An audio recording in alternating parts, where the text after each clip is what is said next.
Hi, everybody. Let's go back in time.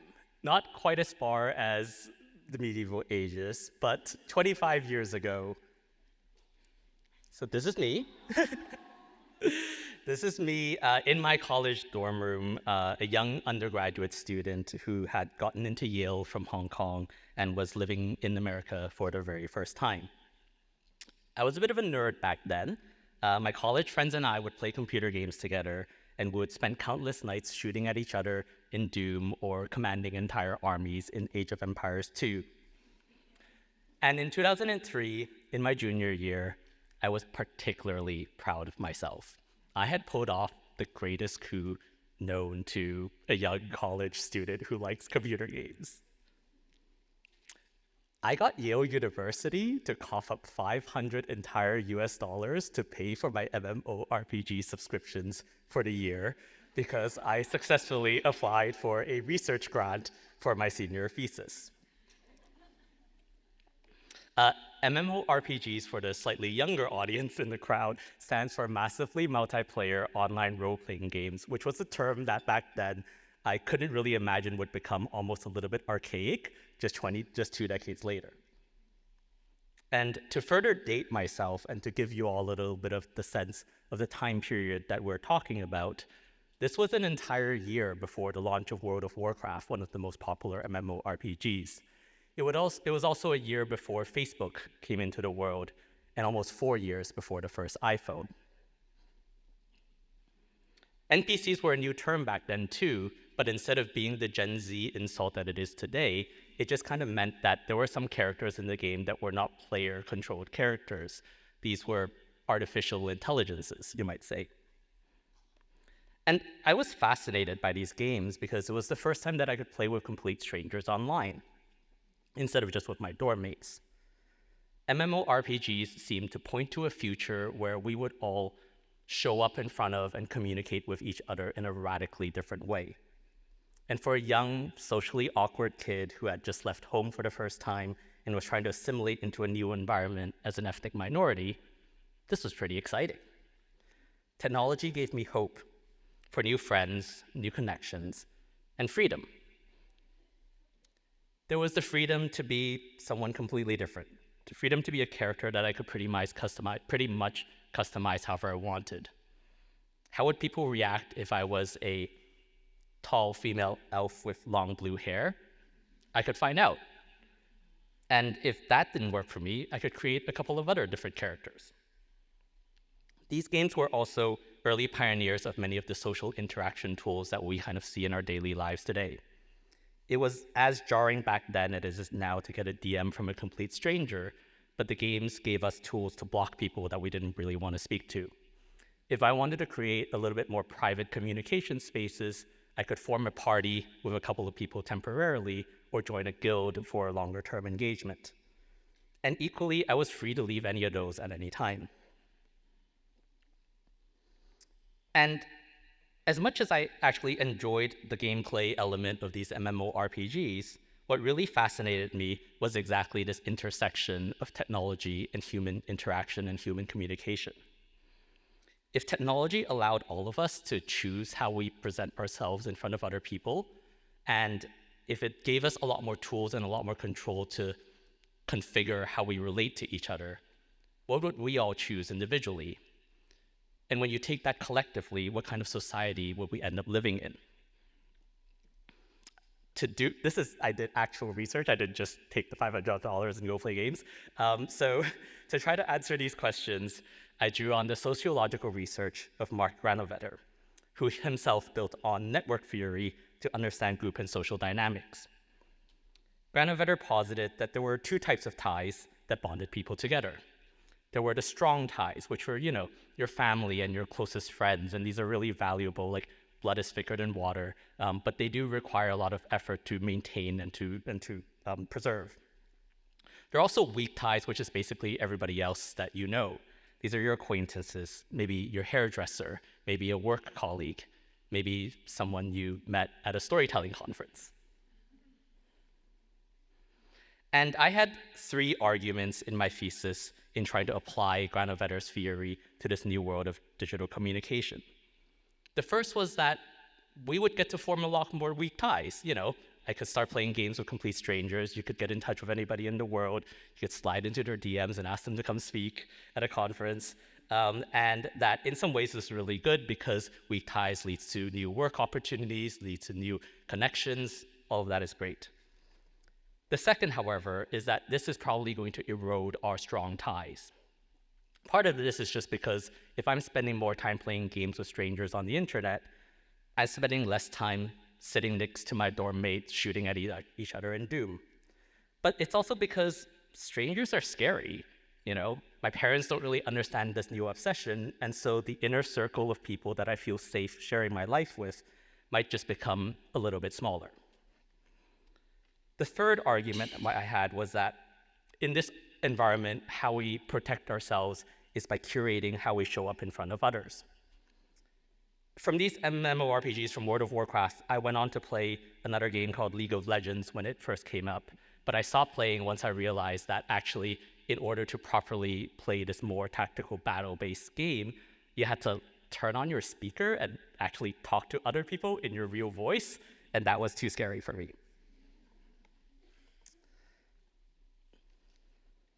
Years later, when a lot of these modes of communication have spread from online games into our real world, experienced designer Ida Benedetto would describe us as living in an age of hyper-accessibility, where nearly everyone is a video call away and the whole world can read our tweets. Despite this, we feel increasingly isolated from each other as we hole up in social pockets of people similar to us, surrounded by information that affirms our worldview. We are always accessible, and yet we are usually isolated. I feel this myself. My Instagram feed tells a pretty specific and intentional story of who I am and what my interests are. And there are many people who don't know me in that way. They see a professional version of Robin through my LinkedIn profile. And when I had to create my Hinge profile, I found the need to find a way to tell yet another story of who Robin is. And all of this is curated, in this very private space of just me and you. I'm going to be honest and tell you that I do not often wake up just looking like that. Although it is true that I did sneak into a Taiwanese prison once, but that's a story for another day and another talk. Instead of just curating our presentation of self within the confines of a game, we are all now living our lives as avatars in this MMORPG that's just life. And maybe we've all come to accept that this is just how things are, and this is what it means to live in a digitally mediated world. But when it's not just confined to a part of your life that you spend some time in having fun, but it's sort of everything, then we trade authenticity for perfection, and the result is often alienation. In 2016, The Washington Post published this really fantastic series about profiling the lives of Gen Z teenagers at the time and how they dealt with living in this age of screens and growing up in this age of screens. One of the teens they interviewed was called Catherine, and Catherine described how she uses Instagram. So remember, this is way before Reels and stories, so using Instagram literally meant posting photos onto your profile. Catherine, like many of her friends, only keeps 25 photos on her profile page. When she's out having fun with them and doing whatever else a teenage girl does, she would take new photos, she would post them to her profile, wait about an hour, and if those photos don't hit a minimum number of likes and engagement from her friends, she would delete it. And what's stuck with me all of these years since is not just that here was a 13-year-old girl that was probably a better and more ruthless social media manager than many of us working in journalism at the time was. But also this particularly quote, which is a moment that happened when Catherine reflected on what it means to be in this world of hyper-accessibility. I don't feel like a child anymore, she says. I'm not doing anything childish.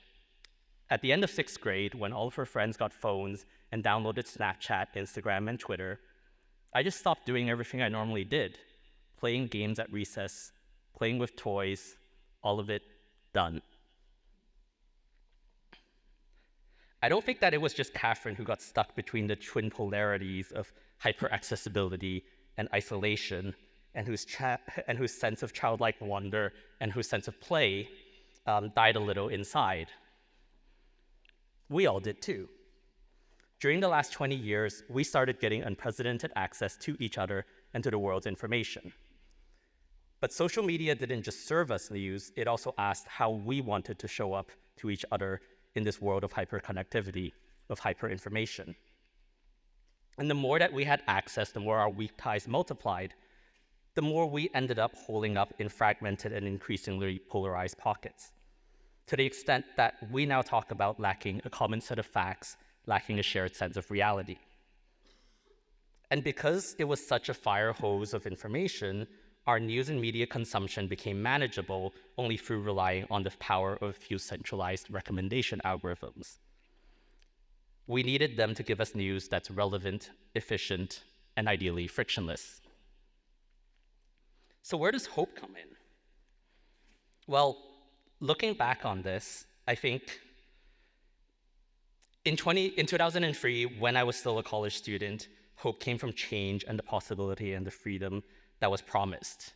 But even though I was in some ways able to predict how it was going to play out, this isn't necessarily a fantastic and wonderful future where we are all playful and joyful and connected.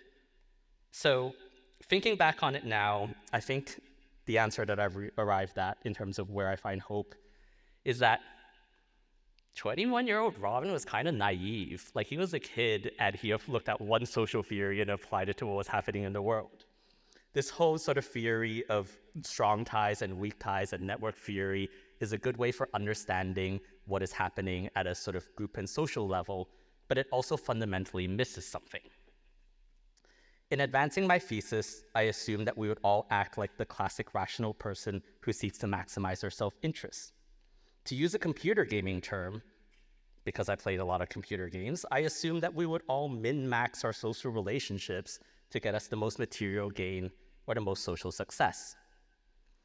But we aren't just nodes in a network manipulating our web of connections or information processing agents that turn signals into actions. As humans, the desire for belonging and meaningful connection powerfully guide our behaviors. We make sense of the world not just through rational analysis, but by emotionally and physically processing it. And genuine connection comes from vulnerability, not control. And so the middle ground, so part of my answer is to try to find this middle ground that Benedetto again here sort of claims that we have lost in this age. That to believe that there is a space that sits in between hyperaccessibility and isolation, between the technology and the human. And this middle ground means that even if you're sitting in a giant auditorium full of weak ties, you can have a space and an encounter that is intimate, vulnerable, and ultimately transformative. And it is in this middle ground, I would argue, that it's the space where journalism is possible. It's the space where we can negotiate a shared reality and where we can disagree without losing that sense of connection and belonging that we all feel with each other. It's where empathy and curiosity, the bedrocks behind what it means to be a journalist, can live. We might go away from this conference and return to each of our own lives, ultimately as weak ties to each other, and in fact, we probably will. But it doesn't negate the fact that during these 2 days, we share something that is strong and powerful. And so about 10 years ago, I started to try to figure out how journalists might create some of these circumstances for potentially transformative encounters. I mean, I could have just started coming to the power of storytelling 10 years ago, but instead what I did was I founded Contemporary Narratives Lab, which brings theater artists and journalists together to pioneer a new form of community theater that helps marginalized voices be heard and creates a space for the emotional processing of real-world issues. And I did that partly because I started to see how the journalism that I was practicing was failing to meet some of these needs. As a reporter initially and later as an editor at the Financial Times, I was inspired and impressed by our ability, me and my colleagues' ability, to help people connect the dots and rationally analyze everything from supply and demand in the semiconductor market to where China's political economy was going. But the surprising result of Brexit also exposed how little equipped we were at conveying the emotions behind why so many people voted to leave. And what we sought to do at the Contemporary Narratives Lab wasn't necessarily to turn back the tide on how people are using technology or how they read the news, or to try to turn weak ties into more strong ties or anything like that. But it was instead to try to rebuild this middle ground, where there is a space between accessibility and isolation, and where the technology and the human come together. During the pandemic, we worked with a news organization in the UK called the Bureau Loco and interactive theater makers Coney for a series of reporting into at-home care. We paired a journalist with an interactive games artist to do interviews and reporting across a 10-week period. And because it was during the pandemic, it was physically difficult to gather people in one physical space. The artist helped us create an interactive tool called SpeakPipe that could record the voices of the public who wanted to share their experiences on this issue. That tool those recordings became a tool to facilitate discussions in subsequent workshops, and ultimately the artist used that as material to create a very simple online game experience where the player can play as either a family member trying to get care for a loved one, or a carer themselves who is facing difficult issues, but in an experience that incorporated a lot of the recording and the real voices of the people that are in those situations. Journalistically, that investigation ended up yielding an exclusive story quantifying the number of deaths in home care in the UK during the pandemic. But what we found during this process was how the simple act of listening, even across an electronic screen, can be transformative. This is a quote from the journalist who worked on this project, reflecting on her partnership with the artist and the experiences that were created. These interactive games and these voice recordings gave people an opportunity to share their experiences and perspectives, which can't be underestimated, particularly because social care happens in a person's home and it is very easy to feel downtrodden by the system and isolated. 2 years ago, in Scotland, we staged It's Criminal, a play about the community of Govan Hill in Edinburgh, which has historically been portrayed as a dangerous neighborhood. We worked with residents, a local newsroom called The Ferret, and the greater Govan Hill community to stage a play, in person this time, to help bridge the often difficult relationship that the residents there had with the media. We drew on the traditions of The Theatre of the Oppressed by Brazilian director Augusto Boal, which used theater as a means of promoting social and political change. We held a series of story circle listening workshops that invited residents and journalists alike to share their stories and their experiences. The theater artist, the dramaturge who was present throughout, then drew on these testimonies to create a series of vignettes that formed the backbone of the show, which was performed by both journalists and residents together. It was our way to create that middle ground for dialogue and to facilitate an encounter that could transform people's perspectives. As one of the resident participants said, what do I think people would have taken away from this whole experience? That there was like a really great sense of community to it, That a group of strangers that live locally can come together in a really short period of time, knock a show out. I think the audience went away with a sense of hope and community as a result. And what we found across home care and It's Criminal is that these spaces and these encounters, they don't just happen. They require really careful design, and not just in using the theatrical arts of molding space and flow, or the journalistic skills to ask the right questions and to ensure that the discussions are grounded in fact. They also required being able to create a sense of psychological safety for the audience through having the right boundaries and structures, which we did by drawing on the principles of trauma-informed design. It required having co-creation skills, like how to facilitate, how to hold the space, and how to manage the participants' energy levels. And most fundamentally, it required listening as an action. Not just hearing not just being present, but actually actively listening to each other. So what does this all mean now in 2026 as we kind of sit at the cusp of in the age of AI? Well, I feel like I have a similar feeling now as I did back in 2003 when this feeling of everything being about to change. There's a feeling that's a mixture of anticipation and apprehension, and this realization that we're on the cusp of change doesn't come in sort of one grand revelation, but a series of small moments. So for example, there was the first time that I saw AI write code for data visualization that would have taken me hours, if not days, to have coded myself in the past, but now could be done in mere seconds. There was the first time that I saw a Harvard Business Review study last year that looked at what people were actually using AI for and how therapy, finding purpose, and meaning are emerging as the top uses for AI. And then a report and a photo I saw earlier this month about grannies in Shanghai all rushing to a park because they could get free IT support help to install OpenClaw, a new type of AI agent, on their phones and on their computer. In all probability, AI is going to push us further towards these trends that I've been describing and that we've all been experiencing, towards the twin ends of hyperaccessibility and isolation, and is going to lead to an acceleration. ChatGPT Pulse was a new feature that was launched late last year, which promises to give us even more personalized, even more actionable, even more timely, even more useful news and updates in exchange for us giving it unprecedented access to our lives and to our information. Within journalism itself, AI is enabling new forms of reporting that were previously too difficult or too expensive to do. Large language models, after all, are really good at processing large amounts of language. And so journalists are using it to sift through huge caches of documents or process hours and hours of podcasts in order to find information and news that's useful in them.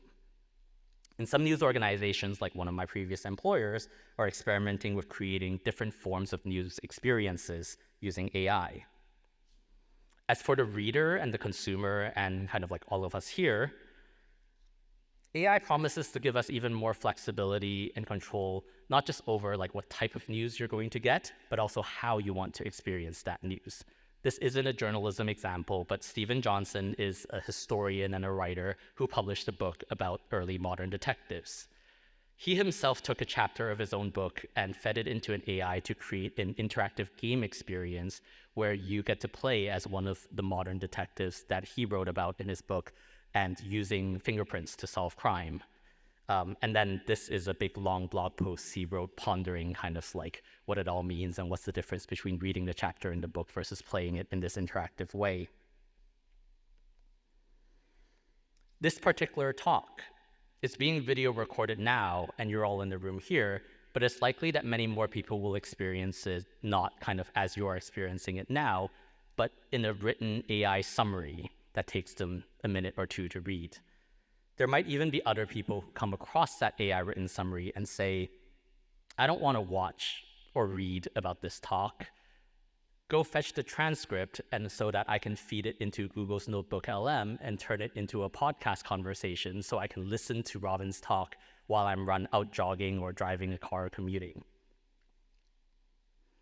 But where I think AI could be the most disruptive and different and in many ways scary is in the gen part of generative AI. The examples I quoted before in many ways sort of accelerations, enhancements, exaggerations, more of what we were able to do before. But part of what AI promises to be able to do is to create entire things out of thin air. So instead of just sort of making myself look better with beauty filters on TikTok or whatever, I could now use AI to create entire fictional, in a way, avatars, much like I did back in World of Warcraft back in the day, but now they're completely realistic looking, and they are completely disconnected from how I actually look. And there's even a social network devoted to AI agents now. Mopo became really famous about a month ago as a new forum and a social network that only AI agents can post to. AIs will write the post, they'll upvote each other, they'll engage in discussions purportedly, and then humans can only observe. This became really viral and popular, and Meta bought it, I think the company earlier this month. Although I do, as a person who played computer games for a long time, I do want to point everybody who was really excited about Notebook and the sort of stories that are autonomously generated to look at Dwarf Fortress and some of the AI-generated stories that came from the many characters from there, but that's a slight digression. So just like when we first started Contemporary Narratives Lab 10 years ago, I don't know that we'll necessarily be able to turn back the tide or to change the course of how AI will affect our information ecosystem or what people will use AI for. But I do think that we can try to reclaim that middle ground, that the intersection of technology and humanness doesn't have to mean the erasure of the human. And there are some small examples I see that are encouraging, that point to the fact that the more that technology tries to erase the human, the more that there is a pushback and an expressed desire for the real. There are now people who intentionally want to introduce friction back into their lives. There's even a term for it called friction maxing. Saunas, where you can't bring your phone or your AI, are the hot new social gathering spot.